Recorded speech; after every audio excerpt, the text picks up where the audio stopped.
Welcome, everybody, to another episode of my favorite podcast, Cash Flow Positive. I may or may not be biased, but here we are. So I have a special guest with us today, Tanya Rooney. Now, Tanya has over 17 whopping years of real estate investing experience. She's got a background in commercial real estate investing. She's done fix and flips, and she has some STRs.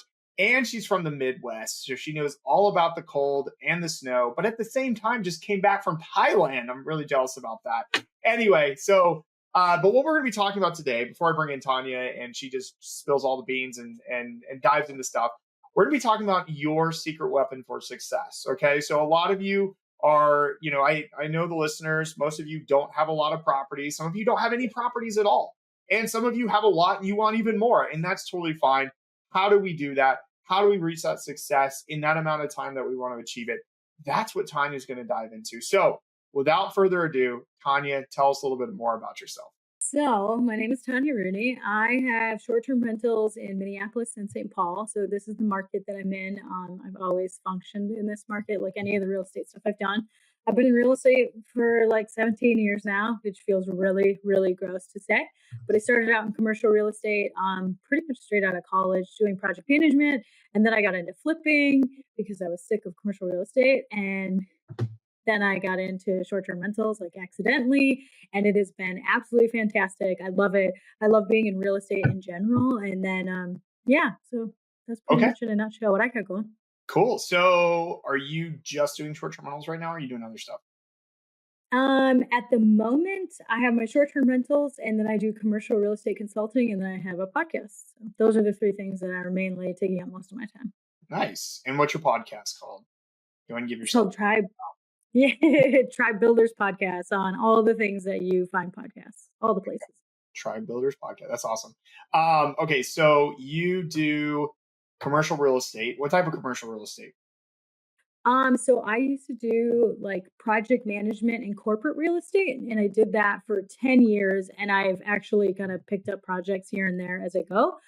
So in a nutshell, what I used to do was somebody would find a space, like let's say it's an office space or an industrial space, and somebody needs to get into that space. So I would bring in an architect, a general contractor. I would oversee scope, schedule, budget to get them into the new space, get them new furniture, move them in, and then decommission their old space. So I still do some of that consulting. A lot of it is move management. So I will move, 1,000 people from one place to the next. So I'll coordinate the whole entire thing with departments. And then I also do decommissions. So there's a lot of people that are still closing offices and just sending people to work from home full time, or they're closing altogether, and they'll call someone like me and I'll get rid of all of their stuff essentially, and then make sure it's ready to give back to a landlord. Which is a little bit different than, a lot of us are in residential real estate, at least in our realm. And when it comes to commercial, it's very clear what you have to do. So I help them interpret their lease and make sure they're not doing too many things. Because a lot of people also get it in their head, well, I have to do this because this is just what you should do. And it's like, no, if it's not in the lease, you actually don't have to. It's very black and white in commercial, which is super fun for me. Yeah. So are you still doing that now? Yeah. Okay, cool. Are you still, or have you, I've meant to ask you this before, but whatever, it's the podcast, right? You just have these conversations live, right? Are you still looking at boutique hotels? So I partnered on a motel last year for 6 months or 7 months, and then I exited in December. So yes, I did have that whole thing, and I know that's probably one of the reasons you were like, "What are you working on right now?" So I had 6 months at a motel where I was redoing it, running it, like learning how to do a motel, and we have since parted ways in the beginning of September or December. Okay. All right. You don't have to say or any other in details, but I'm nosy, right? Like I got to know. And I'm sure people listening are like, all right, well, okay, what? So what happened? Okay. So honestly, like there is a longer version. I'm going to try to shorten it. So in 2023, in June of 2023, I went under contract on a motel in Balsam Lake, Wisconsin, which is about an hour from the Twin Cities where I live. I actually talked to you at that point, trying to figure out how do I do these numbers, because I don't know how to underwrite a motel. So I found the people that can help me underwrite motels. I joined a boutique motel mastermind with Blake Daly. He helped me underwrite everything. You helped me with numbers. And I really got to the point where I tried to cancel. I canceled it like 3 times. And then finally at the end, I was like, no, I have to cancel this. And it was just because there weren't numbers there to like just to back up all the stuff that I wanted to do, because I had a vision of this cool property. And even if I put $1 million into the school property, it would never be worth a $1.5 million property. Like that's not what numbers would hold. So it would probably, I think at some point when it is at its prime, it'll probably be an $800,000 property. Like right now, today, that's what I really feel. But I don't think it's there yet. And I think it needs some time. So fast forward, so that happened, like I canceled it in probably September, October of 2023. Fast forward to April-ish of 2024, I started talking to one of the partners that was still on that motel that they hadn't been able to sell it yet, but they didn't have a partnership that was really strong anymore. They were both from, one was 7 hours away and one was a plane ride away for sure. So they had a conversation with me and said like, hey, would you want to come in if I can buy my partner out? And I was super interested in getting to hang out with that owner, honestly. Like I really was just like, she has a completely different skill set than mine. She has a completely different mind. Like she has an econ background and stuff like that. So I wanted to jump into it. And my first mistake was probably just not asking more questions to be aligned, like right at the get-go. I was just like, yeah, I'd probably give that a try. And then a few weeks later, she finally got, like, she had been trying to get her partner to like kind of sell her share for a while. And she kept saying no, but this time she's like, yep, sounds good. So me and my husband moved up there in May of 2024. And we started, like, we knew we were planning to bring some money, and the money was all going to be about the changes that we were going to make, and then we were going to run it and all that stuff. So we moved up there because there was enough work and we can do enough of the work that we were just like, well, we'll just move up there and make all these changes. So that's what we did all summer. We learned how to hotels are different. Like I really, really Is love this the short-term same building rentals. that you showed me, by the way? Yes, it Wow, is. and This this is thing the needed exact, some work. yes. It's needed some Yeah. work. So yeah. Yeah, it did. And they not to say that when they bought it, however many years prior to that, they did work on it. Like it was really, really gross when they bought it.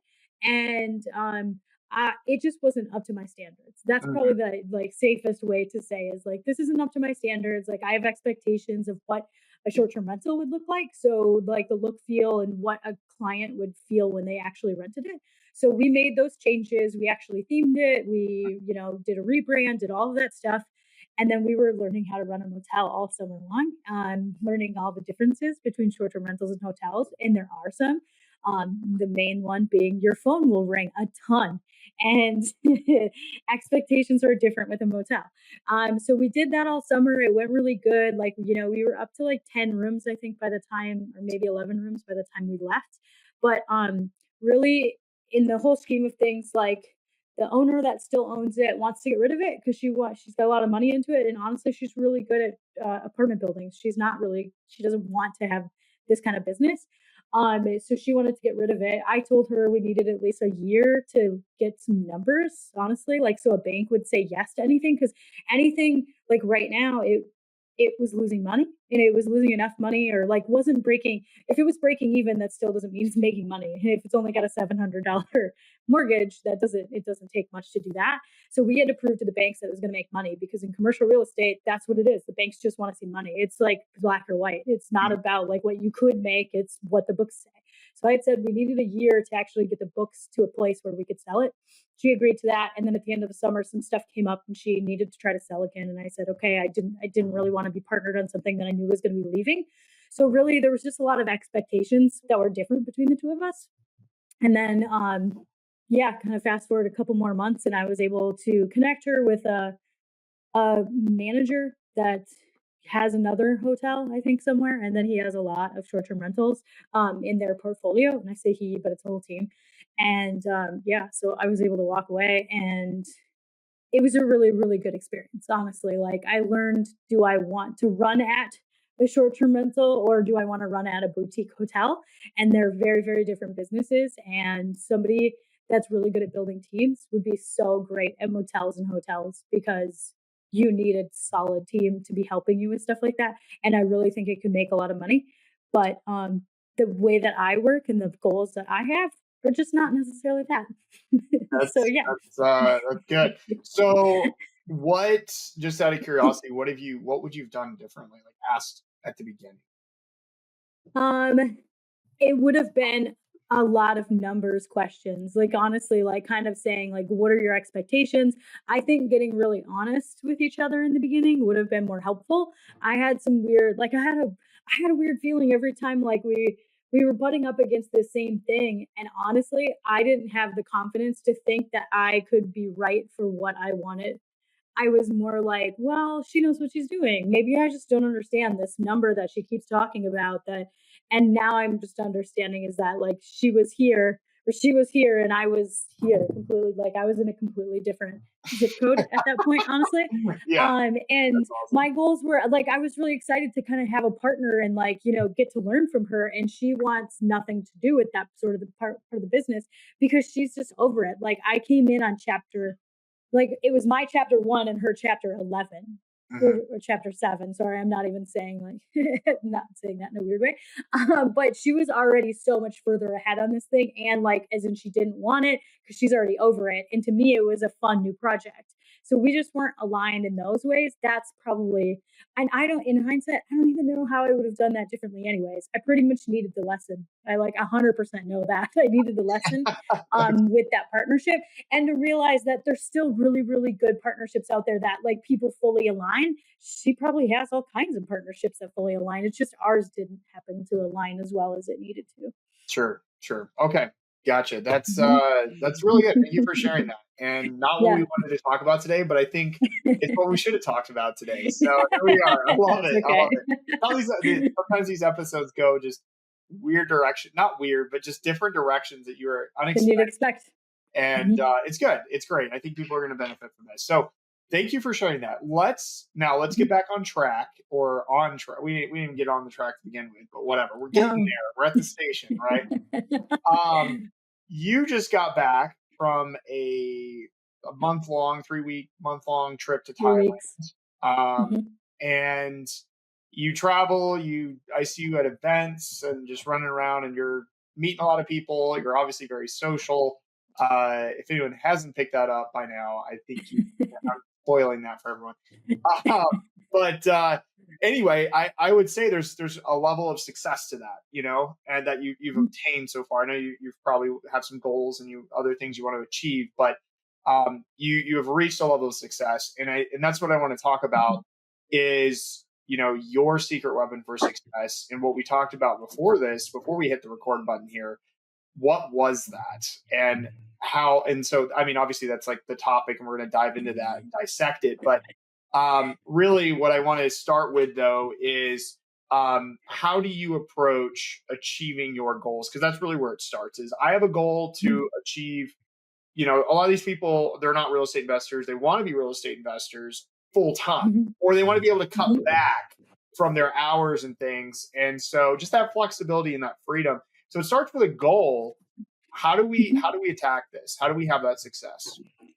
So the thing that makes me the most successful over the last, like, I've been in residential real estate for maybe like 7 years now, maybe 8 years or something when I started flipping.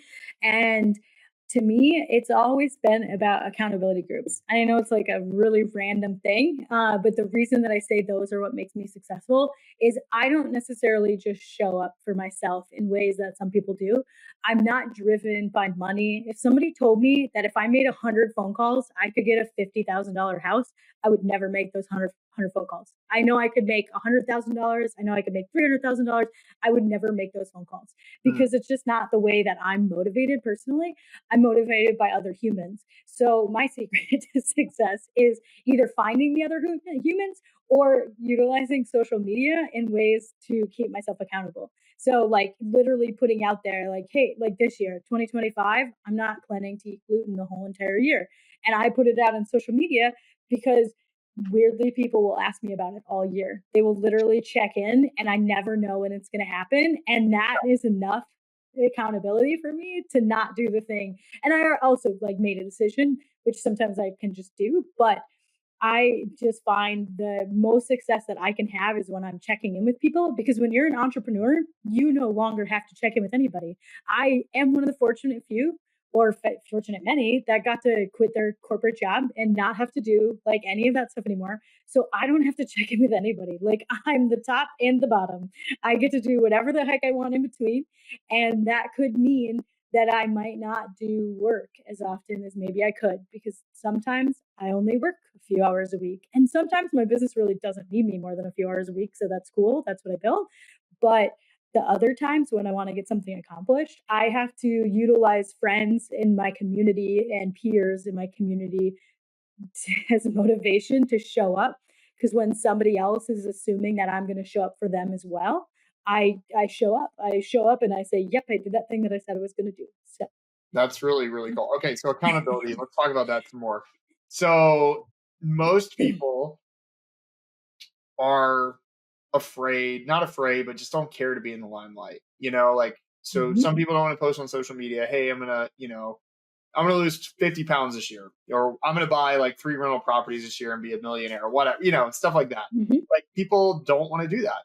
So how do you go about finding these groups that you can trust and be open to? Because that's a big part of it too, Mhm. right? Like being open with somebody else and also wanting to help them as well. So how do you go about doing that? Yeah, so this is probably one of my gifts. I would call it maybe even a superpower at this point. Okay. Because at first when I started with accountability groups, I was in a group called Seven Figure Flipping. It was a mastermind, and they did accountability groups, and then I just helped lead them. It was all about them. But once I exited that group, now I just make my own, and that could mean like I'm pretty specific. Like right now, I've got a group that we've been. It's turned into a coffee club more than an accountability group, but it started out as an accountability group. And we've been meeting for 2 years every Thursday. And it's about like finding the people. Like I'm already in the groups of people I really like, and that means I've joined masterminds Mhm. for the things that I'm interested in. Like I'm in a short-term mental mastermind. I used to be in a mindset mastermind. So my mindset mastermind, I hit it off with a couple of people when I was in real life, and I had already known them. And I was like, "Hey, do you guys want to just start meeting?" And they all said yes. And then, but the other group, I think one of the most important groups I've created, we call ourselves the Great Eight. We do not meet anymore. We meet via text message only. Like Okay. I'll be honest. Like I don't, but it's probably been like 2 or 3 years at this point.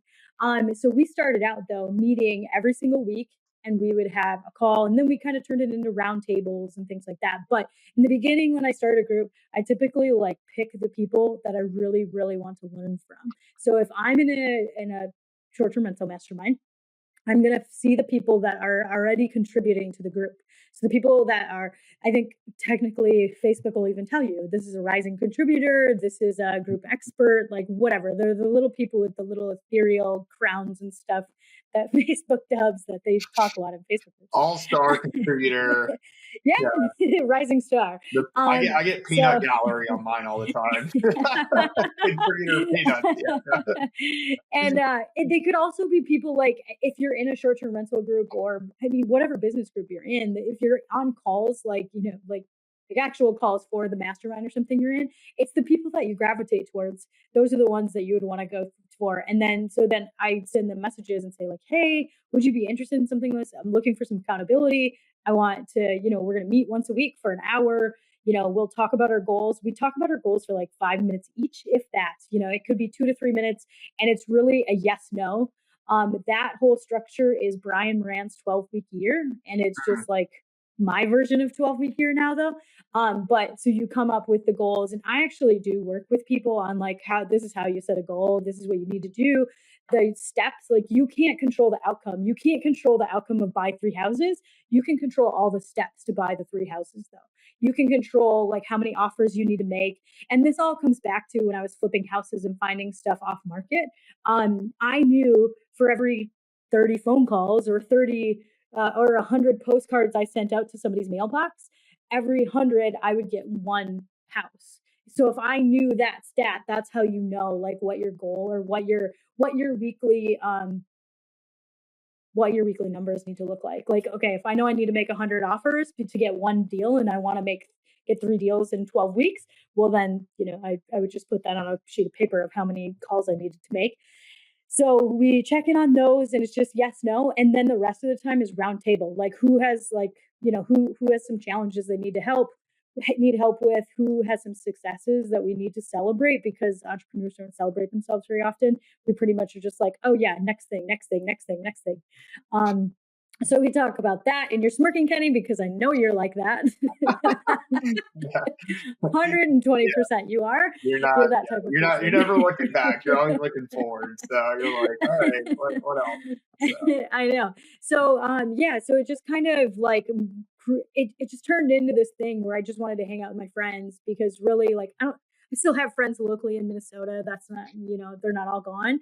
But once you get into the entrepreneurial world, you have to figure out something completely different. You can't hang out with the people that are drinking every single week. Doesn't mean you can't do that. Like I'm not taking that away from you, but if you want the success that you're probably trying to chase because there's a certain type of person that chases this stuff, you need to hang out with people that are also chasing those things.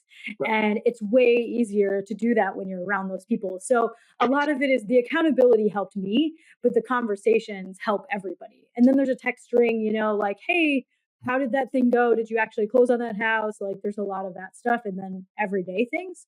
So they typically digress into just a text string of whatever's going on. So yeah. Have you heard of the law of attraction? Not like physical attraction, but like yes, I believe in it and very, very intensely too. I do as well. So those listening, you don't know what that means. Basically, the people who you surround yourself impact who you become and what you achieve. So if essentially if you surround yourself with a bunch of losers, there's a high probability you're going to become a loser, right? And it's like you become an average of the group of people that you surround yourself around. So if you're, if you're the rising star and everybody else around you is not trying, that's going to drag you down. And so I think, Tanya, what you said, and I think it's really important that people is like, if you're really trying to achieve something, first off, figure out what it is that you want to achieve, right? Like have a goal, whether it's a certain income level or like more time freedom or whatever it is, have some sort of goal or achievement, but then actively surround yourself by other people, like-minded individuals who might have the same goal. I'm thinking of, I had a really good conversation with a client of mine and good friend now. I've become good friends with some of my clients. So a lot of my clients, there we go. Cause I have to, talk to them a lot, get to know them and everything. And he's a physician, really successful physician. And he wants to be able to cut back and I believe go into short-term rentals, like 100%. And he's was it neurologist or radio? I don't know. He's going to kill me. He's told me like several times, but anyway, cool guy. He listens to the show, so I'll get some message after this, but really, really smart. But he also wants to get into real estate investing. And we were talking the other day about how he can do that. And one of the things that popped in my head recently was, hey, go surround yourself by other physicians who've achieved what you wanted to achieve. Because he was kind of telling me like, he's like he's got 2 properties now and they're really successful and he's looking to do more, but he's like, man, this is taking a lot longer than I thought. And I was like, yeah, it's not an overnight thing, like you don't just boom, replace, however much income you're making overnight. You got to grind, you got to hustle. You're an entrepreneur. And I like talking to him. I was like, you got to find people who have achieved what you wanted to achieve. Surround yourself by them, because then it becomes like it's so funny when you talk to those people. I don't know if you ever had those experiences where they're just like, yeah, all you got to do is X, Y, and Z. And you're like, it's that simple? And they're like, yeah, I did it. And this is how I did it. And you're like, oh, wow, like, I can do that too. And that's what you got to do. That belief. It's a mindset thing. So. Yeah, if you want to own 100 houses, hang out with people that own 100 houses. Like they don't all have to own 100 houses, but people that are trying to achieve the 100 houses, like, and that's something that I think about with my accountability groups is you want to stagger. You can't have too many newbies because they take up so much time but you need some of those people that like you want to be holding your hand down and pulling people up, and then you want to be putting your hand up and being brought up. So if you want to own 100 houses, you would go and hang out with people that own 100 houses. Like that's honestly, it's so silly to say it, but it's fucking true, because you all of a sudden have access to somebody that knows how to buy 100 houses. Yeah. And my favorite thing is I tell people all the time, I prefer to be the dumbest person in the room.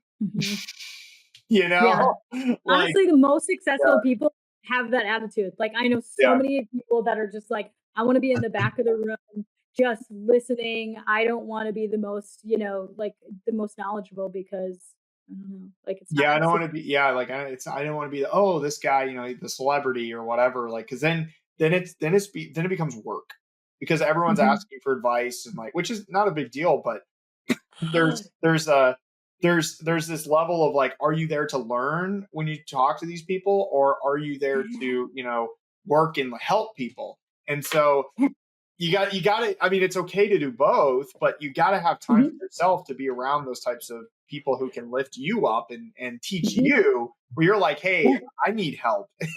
So Yeah, Kenny, you're actually a really, really good example. Like it just popped into my head that how good of an example you are right now. And I'm not trying to make you blush, but we go to like I go to events that you would typically be at, and yeah, you're there to help people though. Like now you're a service provider as well as an owner. You're not there anymore to learn because you get swamped with humans because they're so excited that you're like a mini celebrity in our industry. But now you've had to find other rooms to be in so that you can achieve things because you're too distracted when you're around those people. Like you're not there anymore to learn how to make more money on your short-term rentals because you know how to. Now you have to find a different room, which is it is a level up. It's a couple of levels up, and you probably have found them because now you're trying to make your business do different things because you're done with the basics. Like you don't need like these three chapters or the first three chapters of the first three levels. Now you're on level 7, 8, 9, or right. you're like, now I want to make millions of dollars, not just $1 million. Yeah, yeah, I get. Yeah, no, it's true. It's Mhm. true. Yeah, it's wild. Like some of this stuff, the stuff I'm working on now. Last year, I've been like, whoa, that's like I'm not there yet, and then Mhm. now it's like, okay, this is the price points and the like.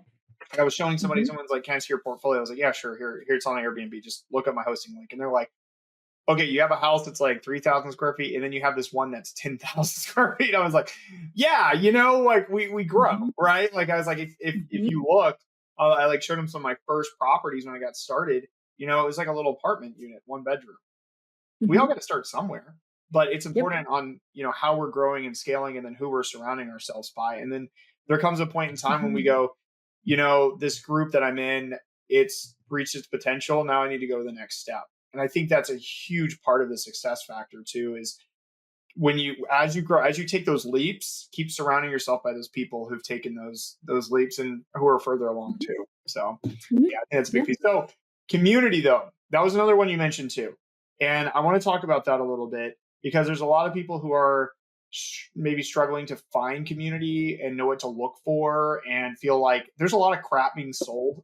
Let's be honest. Okay, there's Yeah. a There is. lot of crap being sold in our space, and it's hard to know who and what, and to trust different individuals, Mhm. and know where to go and what to do. And so, how does one cut through the crap? Because I've seen you in different groups before, and so it's funny. Mhm. Like I'll sometimes in a Facebook group or something, I'll be like, "Holy crap, Tanya's in this one too!" Like, man, she's everywhere. Like, Thanks. she knows how to find groups and stuff like that with meeting. But like, well, we met at Thanks for Visiting, and I Mhm. think I've seen you at other events too. Yes, Maybe. So handfuls. yeah, STR Wealth and Level Up Your Listing typically are the ones I go to. yeah, yeah, Mhm. everywhere. So they're really the only I'm ones like, I what's go on to, my Kenny. It's shoulder? okay. You Yeah, go to so many at this point, you're just like always there. yeah. Always starts to blend together after a while. I'm like, Yeah, was that it one in does. Colorado or Pennsylvania? Anyway, so how are you finding these communities, and how are you able to go like, yeah, I want to surround myself by the people in this community? Yeah, so I interview communities before I join. If I like, I mean, if it's like Stacey St. John's community is less than $100 a month, like you don't need to interview somebody for less than $100 a month. I think it's like $40 a month to be a nurse, maybe even 30. Like that's just something you just join and you check out the Facebook group. But if you're gonna spend a couple $1,000s up to $20,000, like I've spent more on on groups which you get to a certain point where you're just like, well, you could hear one or two tidbits that will save you the whole entire amount of money, or they'll make Absolutely, you that much money. that's Like, the freaking and move. that's Yep. And that should be your goal, actually. Yep. Like, I mean, if you're going to spend $2,000 on a group, you should expect to make at least $4,000, $6,000, $10,000 because of the knowledge in that group. Uh-huh. So the thing that I do is I interview the people, like whoever owns the group. Like I've done this with a couple, like this is how I've chosen a lot of different groups. I ask questions. I want to know like how involved they are because they're the figureheads at this point. So are they just a figurehead? Do they actually coach in their groups? Are they on the calls? And then when I'm on that call, I ask for references. Like I want to know people in the group and I want to be able to talk to them. So because I want to talk, and I pretty much just like word it like I want to talk to the normal people. So can you link me up with them?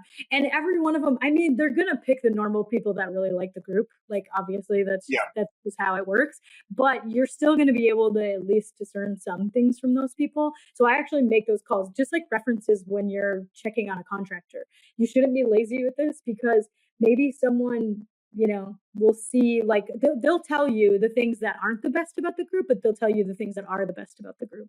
And I think those questions or those conversations have always like steered me in the right direction. And then another thing is like I do try to stalk people on the internet. The reason I joined Thanks for Visiting was because I was listening to their podcast, Yep. and one of their coaches, Mike Hicks, he's 100% the reason I joined. And it's just because I found out like he was on their podcast. I was listening to it, and I just decided I wanted to be friends with him. So I was like, well, if he's hanging out here, 100% the reason that I joined them. I love it because some of my closest friends right now are out of that group, and it's so amazing, like the best peers ever. But it was all because of that one podcast that I just got this really good feeling that I wanted to be friends with that guy. And within 6 months after I joined, I forced him into friendship, and he likes me mostly.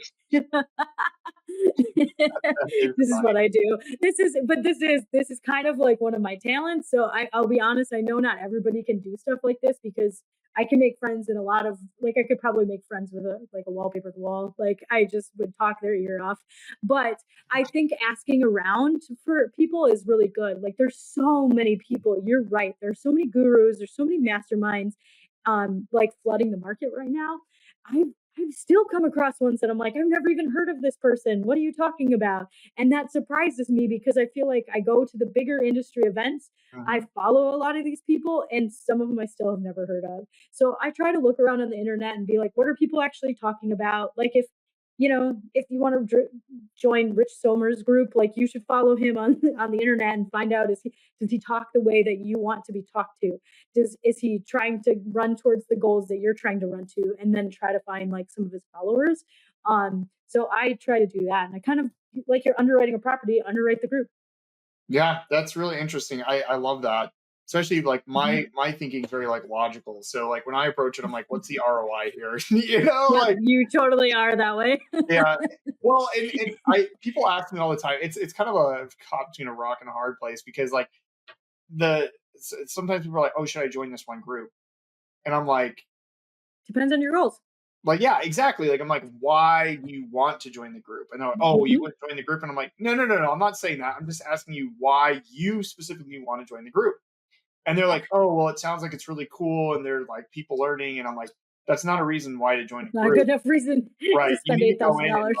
like, yeah, exactly. It's like, ask the people in the group too. I love that when you get referrals, but like, ask people like, are they achieving what they'd set out to do, and are Mhm. they, if you're looking to achieve something in particular or get something from the group, how is that going to be? There's a Mhm. lot of groups out there that focus heavy on operations. That's great, but I deal with this all the time. I have a lot of calls I'll get with clients because we focus on acquisition, and Mhm. I'll sit down, they're like, oh, I joined, I paid $10,000 for this group already, and we really want a property. And I'm like, you joined an operational group and you don't have a short Mhm. term rental. And they're like, well, they said like they could like they talk about it sometimes. And I'm like, you mean they have on It's like not a good guest enough. Yeah. speakers like me to Mhm. talk about what I do? Mhm. And Yeah, you're yeah. And so it's like, why are you joining? Like, number mhm. one, and then can you get that in a return of some sort from that group being in that group to help you? And if the answer is Yeah, yes, I feel there you go. Yeah, I feel like I just did a disservice by not mentioning that because to me, that's just like such an obvious thing.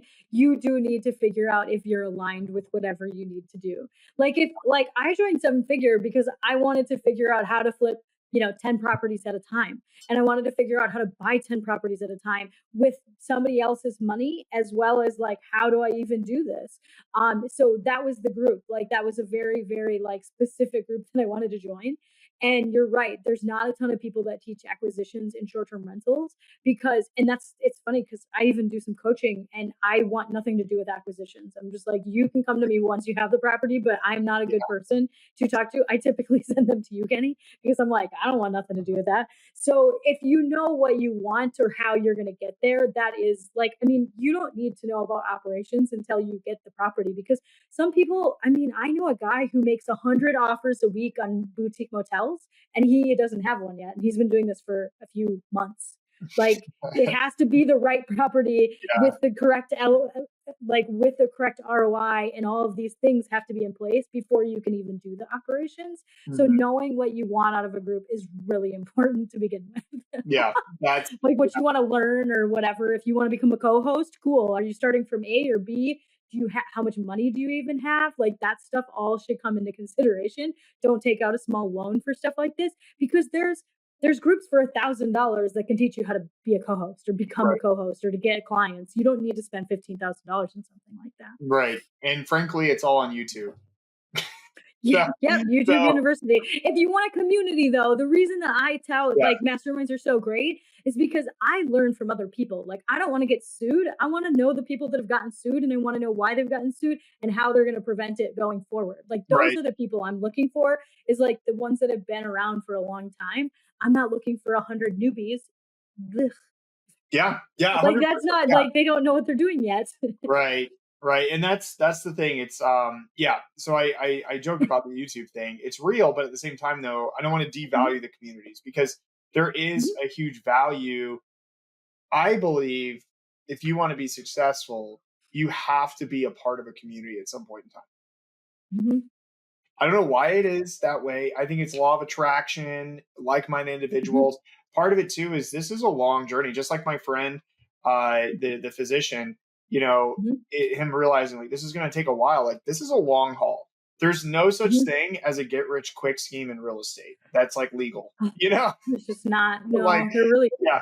I just want to emphasize legal. Because it just really isn't. Like it takes time.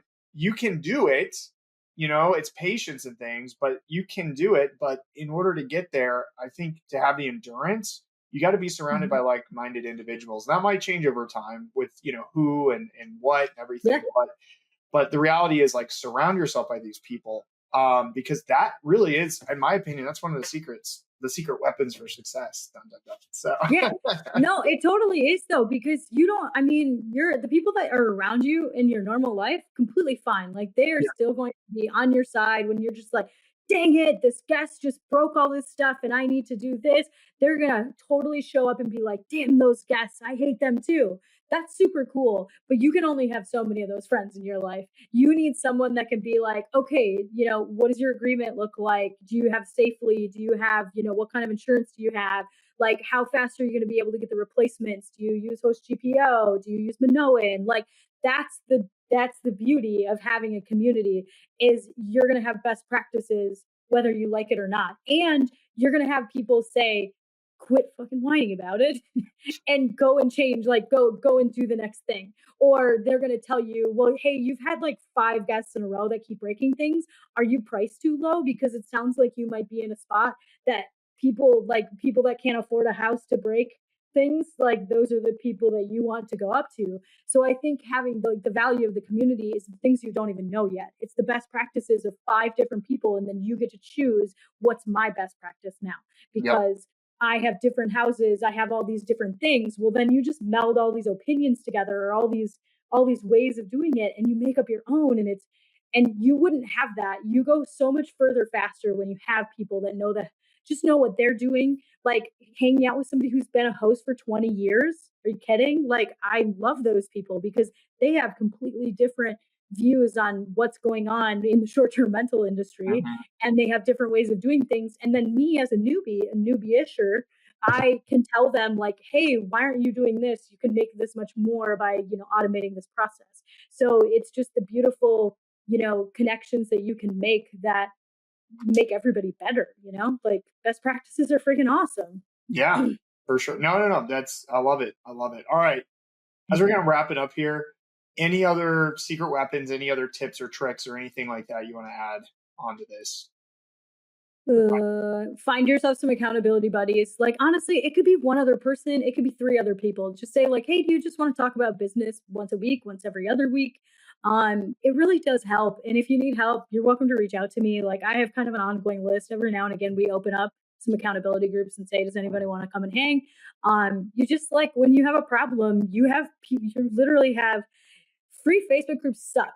So if you pay a little bit of money to be part of a group, or if you join an accountability group that costs money, you're gonna get better, information than a free Facebook group because like I'm in my free Facebook groups for Minnesota, and they're not great. Like people throw shade on each other and they're rude to each other. But if you start like as you start paying for things, the level of conversations goes up.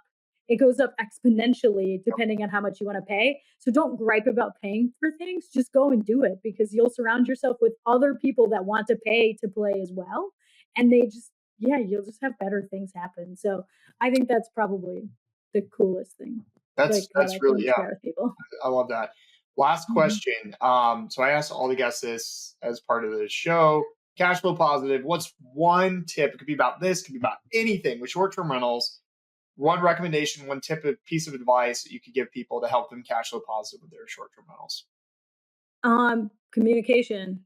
Like if you communicate well with bad guests, with accidents, with all the things that happen in your house, you don't have to give refunds. You can just like communicate your way through whatever that problem is.